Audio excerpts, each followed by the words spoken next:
Good morning. Coming on here to share some cool stories. So the past week, I decided to help out in my kid's school district. Realized there's a need in all areas.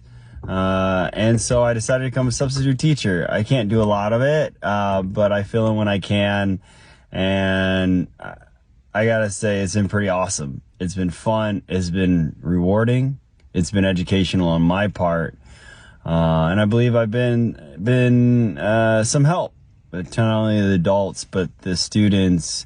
I get told a lot, you got a lot on your plate, you're busy. I was like, man, life's so short, so whatever I can do. But I do schedule. I am disciplined. So, I always put family first, God first, and then, I manage the other things. But I saw a need. I also saw this as a cool skill set, like just another skill to learn. I've always been fascinated. My parents were teachers. Fun fact, my first major in college I was a music percussion major. I thought I was going to be first a rock drummer, and then I switched over to education to become a music teacher. But then I ended up changing majors by my sophomore year of college.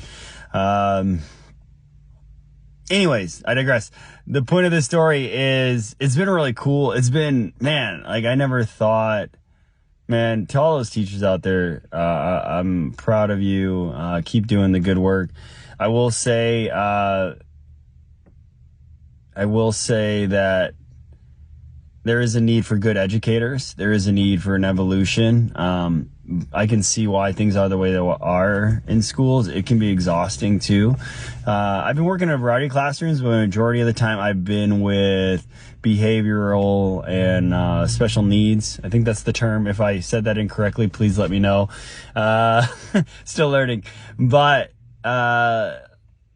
there was a couple incidents this week. One, kids' perception. I've been called Thor, and they seriously think I was Thor. In fact, a kid asked for my autograph, which is funny. Thought you might get a kick out of that.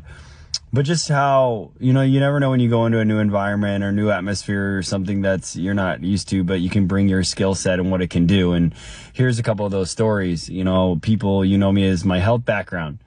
And there was several incidents, but here's two that stick out in my mind and that I think is awesome. When I was helping out in a third grade class, and there was two kids struggling with math, and so I went over to help them out without giving them the answer, of course, but guide them through. Oh my God, by the way, math nowadays, it's like, can't we just do it? Like, I had to memorize it. I'm sure people in my age group now, there's all this stuff you got to work through. It's my mind was exploding. But anyways, the story here is when I sat down with these two students and got down to their level, one of the students said, "I'm bad at math," and the other one said, "I'm not good, I'm stupid at math." And I said, let's rephrase that. I was like, you're working hard here. Let's because I told him when we make statements like I'm bad or I'm stupid or I can't do, it almost becomes permanent in our mind. And then we think that way for a long period of time, if not forever, and it becomes our story. So I just said, can we rephrase it to, I'm getting better. I'm working harder at math, which is true, right? I told him, isn't that true? I asked them and they said, you're right. I was like, because you're sitting here working on it, right? It may come easier to some than others. But I'm sure you're better at math now than you were 2 years ago. And they're like, we are. I was like, well, then you're getting better every day that you put it to work. So I had them say it, and you could see their posture pick up, and they smiled because you could tell before I went there how frustrated they were and how angry they were maybe and how upset they were. And whoever knows how they were feeling, but you could just tell it by their facial expression, their body language, but by saying, I'm getting better at math. Even their tone of their voice picked up, and it was really cool. I was like, man, it just shows how simple these things are, and it shows maybe some of the things that can be added. Other cool story I'll share here was at recess, and two kids ran into each other. Accident. Two students ran into each other, and one was okay, and the other, they bumped like chest and head, and she was, and some students came and got me and said, she's crying, she's upset, and there's kids all crowded around her, and I go over there and I get the kids to kind of give her some space, like let's give her some space, let her breathe. And I come down to her level and just talk to her. And I was like, what happened? What hurts? And she told me that her chest was actually hurting. And I was like, do you want me to take you to the nurse? And she's like, no. I was like, well, can you physically stand up? And she's like, yes. Okay. So she stood up. I was like, I want you to do something for me. And I was like, I want you to put one hand on your stomach. And I just want you to breathe through your nose into your hand. And then I want you to breathe out your mouth. So just some breathing techniques. And again, she's crying, she's in pain, she's hurting. So I had her do this. She breathed in through her nose, into her hand. And I had her do that about 5 times as deep as she could. Hold it for like a couple seconds and then just breathe out through her mouth slowly. And a lot of you guys are familiar with this that do breathing and meditation and stuff, but kids aren't, right? And so I had her do this. And you could already see within the first 3, but I had her go to 5 and I asked, how do you feel now? She's like, a lot better. I was like, do you feel good enough to play or do you want to sit here? She's like, I'm good. I was like, do you have any pain anywhere? It's like, no, it's gone. Now, I didn't know that was going to happen, but I just know the benefits of just calming down our nervous system, de-stressing the situation. She was stressed. You could tell she was stressed. She was scared. She didn't know what was wrong with her.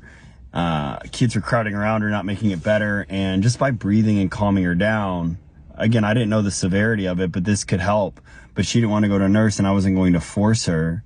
I wasn't going to like freak out like saw some other teachers do in other incidences where I've been in the class or in the school scenario. I was just going to have a conversation with the child. And it was cool to see that. And I've got other stories, but man, like, teachers definitely don't make enough subs, definitely don't, but I'm not doing it for that. I'm doing it to help out, and it's cool. It's almost like the curiosity of getting behind the scenes. And of course, there's several things that I would maybe do differently and I could knock it, but that's not the point of this. And, you know, I feel like part of me that did this was we can complain about our school system and do nothing about it, just like we can complain about anything, right?